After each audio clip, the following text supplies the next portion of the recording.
God, I don't know why it's so fucking foggy in here. God. Well, maybe it's because we're reviewing the original Resident Evil, released on the PlayStation in March of 1996. And I reviewed these games a long time ago, back in 2013, with OK production. I reviewed this and the director's cut. But today, we're going to be sitting down and reviewing the original game with the director's cut, as well as go over the ports. And we're going to cover why it's such an iconic game in survival horror history, and what started it all. Resident Evil. Let's go into the world of survival horror. On July 24th, 1998, Alpha Team was in search of Bravo Team when they suddenly go missing in the Arklay Mountains of Raccoon City. But it wasn't just a normal mission. When wandering around looking for clues, they discover that the nightmare has just begun. The team finds of what's left of Bravo Team. Joseph gets attacked as the team struggles to escape the Cerberus chase into the Spencer mansion.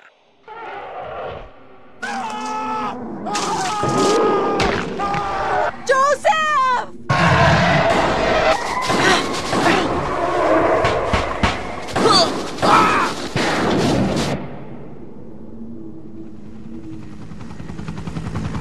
No!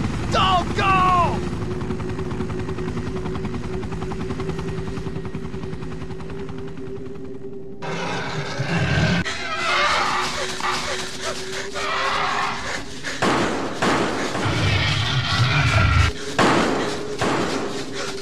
Jill, run for that house!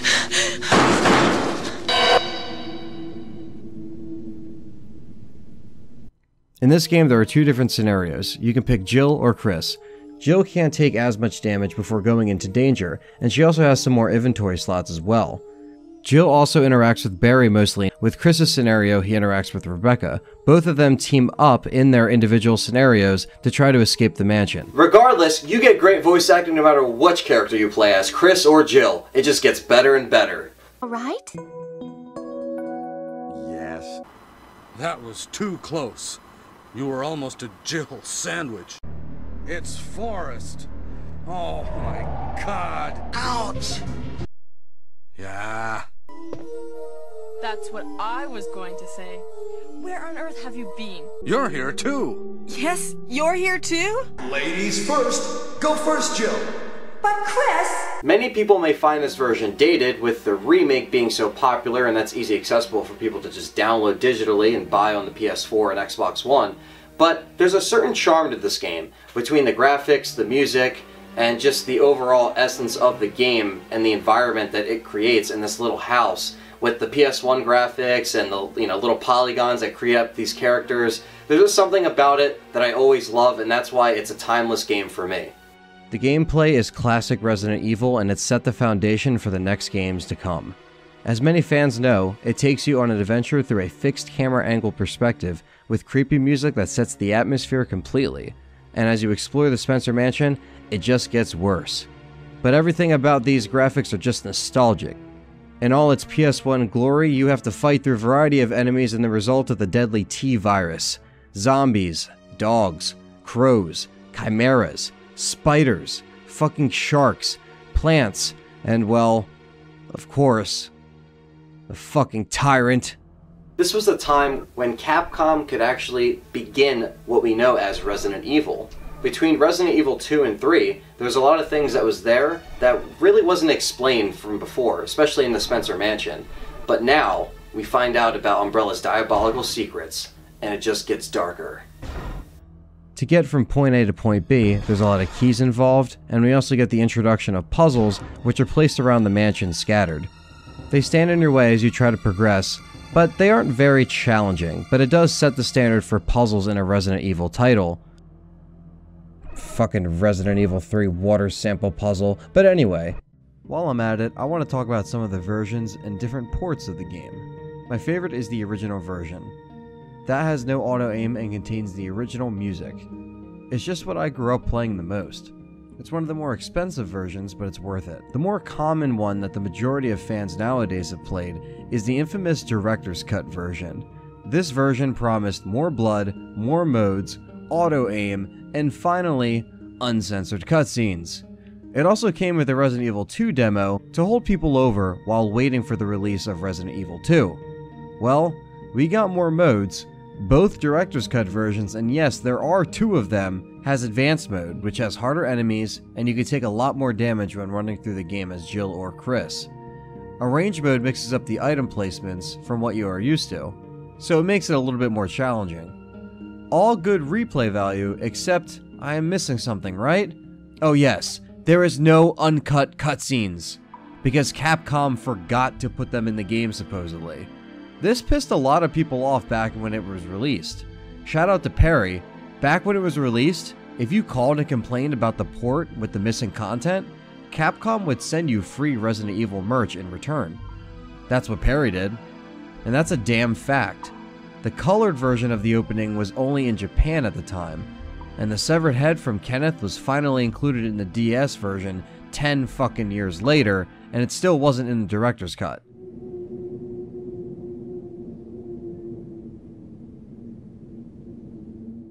I did mention there was 2 versions of Director's Cut. The second one was released as a standalone after Resident Evil 2 was out, but this time it features the brand new DualShock Rumble. And for some reason, new music?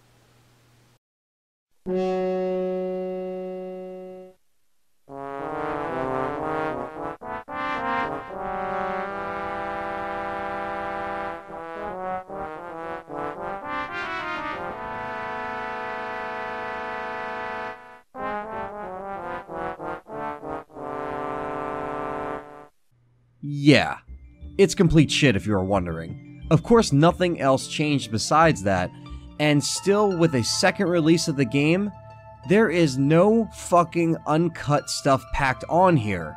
What the hell, Capcom? The PC port is just the same as the 96 version, but looks a lot sharper and cleaner graphic-wise.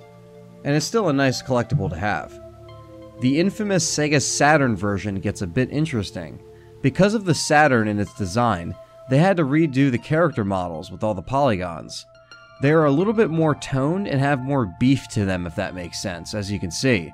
The Saturn seems to also have more saturation and accurate lighting. It also features an exclusive battle mode with a kick-ass theme song and laid the foundation for some battle games for future content. It is fun as hell, and it's really hard and rare to find, so if you can find a copy, definitely hang on to it.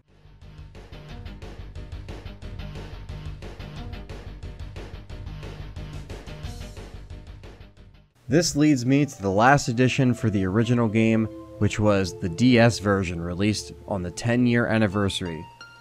This version has a new remix soundtrack, which sounds pretty damn good, but also has a new Rebirth mode, which utilizes the touchscreen of the DS, and it also has some mini-games for enemies, and they added different ways to solve the puzzles, but if you don't like the new puzzles, you could just play the original mode. I also played this version a lot on the go, and had a lot of fun with it. And we finally got the severed head, 10 years later. Resident Evil offers some different material for each playthrough, which leads into different endings. Things slightly change and shift with different characters surviving, different boss fights, and the outcome of the Spencer Mansion as a whole. It also set the bar for the replay value in these Resident Evil games. Another thing that started to stick with each Resident Evil game was rocket launchers, sunsets, and helicopters. Classic Resident Evil, and it's something we would see in many games to come. The original Resident Evil still holds up as a game that changed survival horror forever, and led into Resident Evil 2, which is considered the best in the franchise. That's what we're going to cover next. But the gameplay and the story only gets better from here. At the end of the day, this game started it all.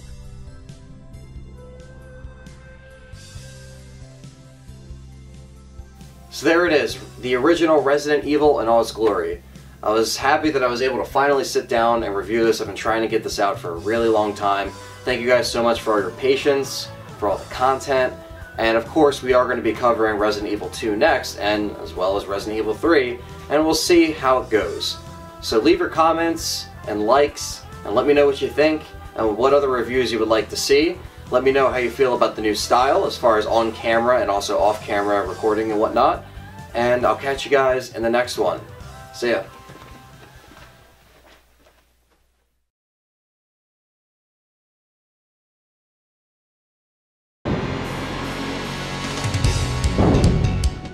Chris Redfield,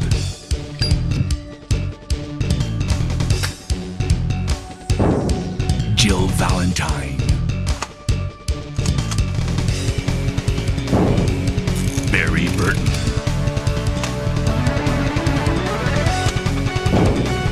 Rebecca Chambers,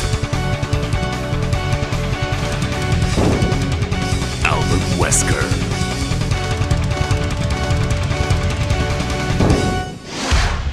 Resident Evil.